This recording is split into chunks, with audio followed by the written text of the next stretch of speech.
इस वक्त उज्जैन से बड़ी खबर आपको बता रहे हैं, जहां पर एक बार फिर हिंसा भड़की है। नयापुर क्षेत्र में पथराव की खबर आ रही है। तराना का नयापुर क्षेत्र, जहां पर पथराव की खबर आ रही है उज्जैन से। इसकी और डिटेल अभी आपके साथ हम साझा करेंगे, लेकिन पहले एक मामूली विवाद पर बवाल हुआ, जिसके बाद हालात वहां पर तनावपूर्ण बने हुए हैं। घटनास्थल की तस्वीरें भी आपको दिखा रहे हैं। ये उज्जैन का तराना नयापुर क्षेत्र है, जहां पर हिंसा की खबर इस वक्त सामने आ रही है। पहले पथराव हुआ था, एक बार फिर से वहां पर तनावपूर्ण स्थिति पैदा हो गई है।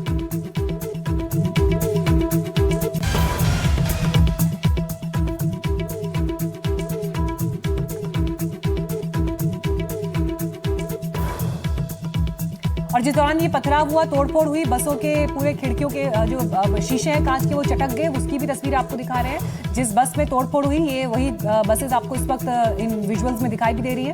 एक बार फिर लेकिन इस क्षेत्र में पथराव की खबर सामने आ रही है। उज्जैन में आधी रात को हिंसा और उत्पात हुआ था, उसके बाद हालात काबू भी किए गए।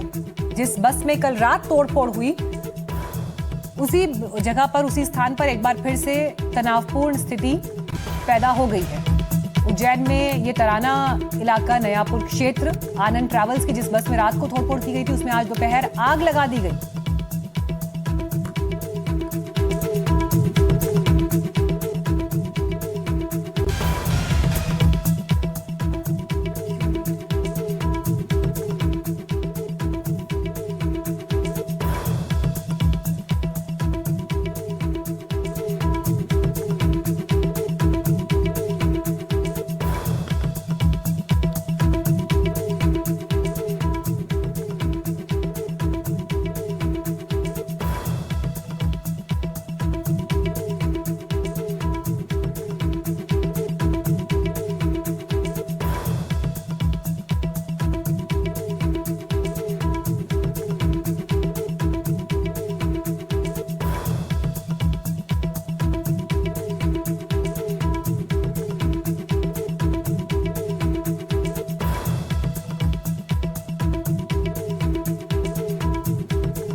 इस वक्त और जानकारी के साथ हमारे सहयोगी ललित जैन जुड़ गए हैं। ललित, एक बार फिर से इस इलाके में तनाव की खबर आ रही है, क्या हालात हैं अभी वहां पर? जी, अभी यहाँ पर तनाव काफी बढ़ गया है, क्योंकि रात की घटना के बाद में सुबह एक दुकान में फिर आग लगा दी गई, एक बस में आग लगा दी गई। जिस बस को रात में तोड़फोड़ गए थे आनंद ट्रेवल्स की, उसमें बस में आग लगा दी गई।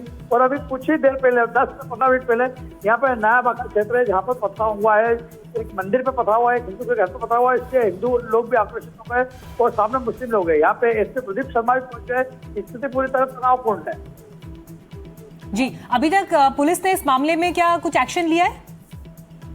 जी, इस मामले में जो सोहेल ठाकुर है, बजरंग दल का नगर मंत्री था, जिसके ऊपर हमला हुआ था, उसको गिरफ्तार कर लिया गया है। बाकी अन्य किसी लोगों को गिरफ्तार नहीं किया, उस घटना के आरोपियों को गिरफ्तार किया गया है। जी, उज्जैन से ही खबर आपको हम बता रहे हैं, जहां पर एक बार फिर हिंसा भड़की है। बीती रात जिस बस पर पथराव हुआ था, उसी पर एक बार फिर उस क्षेत्र में पथराव और आग की खबर इस वक्त सामने आ रही है। उपद्रवियों ने बस में आग लगा दी है। ललित हमें लगातार इस पर अपडेट कर रहे हैं। ललित, ये कौन लोग थे जिन्होंने इस घटना को अंजाम दिया? इसको लेकर क्या अभी और पुलिस का एक्शन है? जी, जो आग लगाने वाले हैं उनका तो स्पष्ट नहीं है कि आग किसने लगाई है, पर यह है कि पुलिस अब सबसे पहले पुलिस का मोटिव ये है कि पुलिस इस स्थिति को कंट्रोल करे, उसके बाद ही आगे की किसी की एफआईआर करेगी या जांच करेगी। अभी पुलिस सबसे पहले ये है कि शांति बनाने में प्रयास कर रही है, स्थिति को तनावपूर्ण से खत्म करने का प्रयास कर रही है। इसीलिए जिस क्षेत्र में ज्यादा तनाव है वहां पर पुलिस बल तैनात किया गया है। जी, ये आग क्यों लगाई गई ललित? जी, ये उसी घटना के परिप्रेक्ष्य में है जो रात को घटना हुई थी सोहेल ठाकुर के ऊपर जो हमला हुआ था। उसी परिप्रेक्ष्य में जिस तरीके से रात को 1 दर्जन बस तोड़ी गई थी, कारों में तोड़फोड़ की गई थी, दुकानों में तोड़फोड़ की गई थी। इस दौरान जब ये हिंसा हुई, इसमें कोई घायल तो नहीं हुआ, किसी को चोट तो नहीं आई? जी, अभी जो सुबह घटना हुई है, इसमें अभी तक तो किसी को चोट नहीं आई है। जो रात में है, खाली सोहेल ठाकुर को लगी थी, चोट लगी थी, जो अस्पताल में भर्ती है। बाकी अभी सुबह से अभी तक किसी को कोई चोट नहीं आई है, वरना कोई लाठीचार्ज जैसी स्थिति अभी तक निर्मित देखी गई है। जी ललित, इस पर हमें ज्यादा अपडेट कर रहे हैं। उपद्रवियों ने बीती रात बस में आग लगाई थी, और ये कौन है जिन्होंने ये पत्थर चलाए, पत्थरबाजी की और इस घटना को अंजाम दिया, इस पर पुलिस का इन्वेस्टिगेशन जारी है, जिस बात को ललित भी इस वक्त अपडेट कर रहे हैं। इन बसों की हालत आप देखेंगे तो बुरी तरह से शीशे चटके हुए हैं, दूर तक आपको ये धुएं का गुबार भी दिखाई दे रहा है। हालांकि वहाँ पर आग बुझाने की जो कोशिश की जा रही थी उसकी भी तस्वीरें ये आपको हम दिखा रहे हैं लगातार, लेकिन एक बार फिर वहाँ पर तनावपूर्ण हालात पैदा हो गए हैं। ललित, ये बताइए, उज्जैन का जो ये नयापुर इलाका है जहां पर ये घटना घटी है, ये किस तरह का इलाका है? अभी वहां पर क्या हालात हैं और क्यों ये घटना हुई, इसे लेकर कुछ डिटेल शेयर करिए ललित। ये उज्जैन से लगभग 40 किलोमीटर दूर तराना तहसील में है। तराना तहसील के जो बड़ा श्री राम मंदिर के वहाँ है, वहाँ पर रात को सोहेल ठाकुर खड़ा हुआ था। गली के बाहर ही मंदिर है, वहाँ पर आरोपी पक्ष आए, उन्होंने उससे पूछा कि यहाँ पे क्यों खड़ा हुआ है। उस बात पर गुनागारी हुई, क्योंकि दोनों पक्षों में पहले से रंजिश की विवाद होते रहते थे। इसी बात को देख के जब उसने बोला कि मैं यहाँ पर खड़ा हो सकता हूँ, पूछने की जरूरत नहीं है, तो दूसरे पक्ष ने उसके ऊपर हमला कर दिया। और इसी घटना को लेकर ये घटना बढ़ती गई, रात में तोड़फोड़ हो गई, बसों में तोड़फोड़, दुकानों में तोड़फोड़, कारों में तोड़फोड़ और थाने का घेरा हो गया। तो आज तो बढ़ते बढ़ते इसके आगे के पूरे तराना में तनाव फैल गया। जी, इसका कोई घटना के रात के वीडियोस और कुछ फुटेज वगैरह भी क्या पुलिस को मिल पाया है पहचान के लिए? जैसा कि कुछ फुटेज हमने उपलब्ध करवाए थे, जैसे जो दिखाए थे दर्शकों को, तो तोड़फोड़ कर रहे थे बसों में, वो फुटेज तो है। बाकी जो सीसीटीवी फुटेज है वो पुलिस ने अभी किसी शेयर नहीं करे हैं। तो पुलिस इस मामले में अभी क्योंकि उनका उद्देश्य ये कि पहले कानून व्यवस्था बनाए रखे, उसके बाद ही जांच की जाएगी। तो संभवतः पुलिस बाद में फुटेज दिखा सकती है। इस इलाके के लिए घटना कितनी संवेदनशील थी ललित?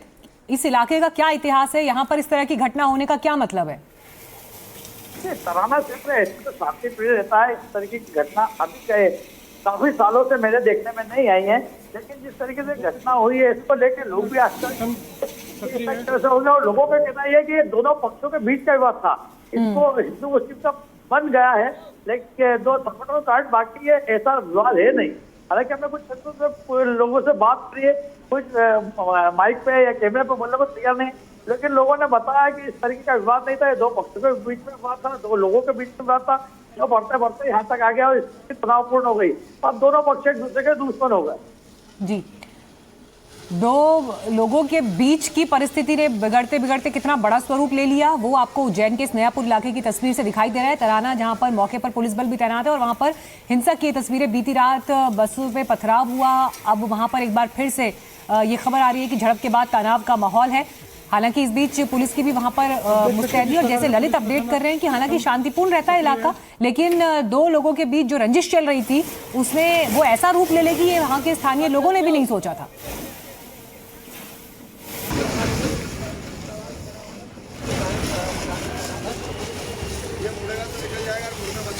ललित, कुछ चेहरों की पहचान हुई है क्या बीती रात की घटना के बाद से?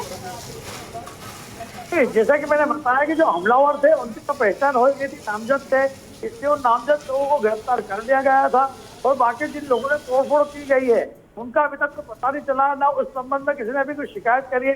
हमने शहर काजी से ही बात करी थी, उन्होंने भी यहाँ पर किसी का नाम लेने से मना कर दिया। मुस्लिम समुदाय के लोगों ने भी यही बताया, अज्ञात लोगों ने करी है, कोई उसको खुलकर कोई बोलने को तैयार नहीं है। अब ये जांच का विषय है कि किसका नाम सामने आता है और पुलिस कार्रवाई करती है। सक्रिय है। चलिए, देखना ये होगा कि पुलिस का इन्वेस्टिगेशन आगे अब इस पर क्या और डिटेल निकलकर सामने आती है। किसी बड़े पुलिस अधिकारी का या किसी और ऑफिशियल का इस पर अभी तक कोई जवाब ललित? जी, जैसे कि हमने सुबह एडिशनल एसपी आलोक शर्मा से बात करी थी, उन्होंने बताया था कि स्थिति शांत है, स्थिति कंट्रोल में है, नियंत्रण में है और तनाव नहीं है। लेकिन समय बीतने के साथ में स्थिति वापस बिगड़ती गई है। हालात ये हो गए कि एसपी प्रदीप शर्मा भी यहाँ पर पहुंच गए हैं और वो स्थिति कंट्रोल करने का प्रयास कर रहे हैं। उसके बाद में अभी किसी अधिकारी, क्योंकि बात इसलिए नहीं हो पा रही कि सब व्यवस्थाओं में लगे हुए हैं। ठीक है, शुक्रिया आपका ललित इस जानकारी के लिए।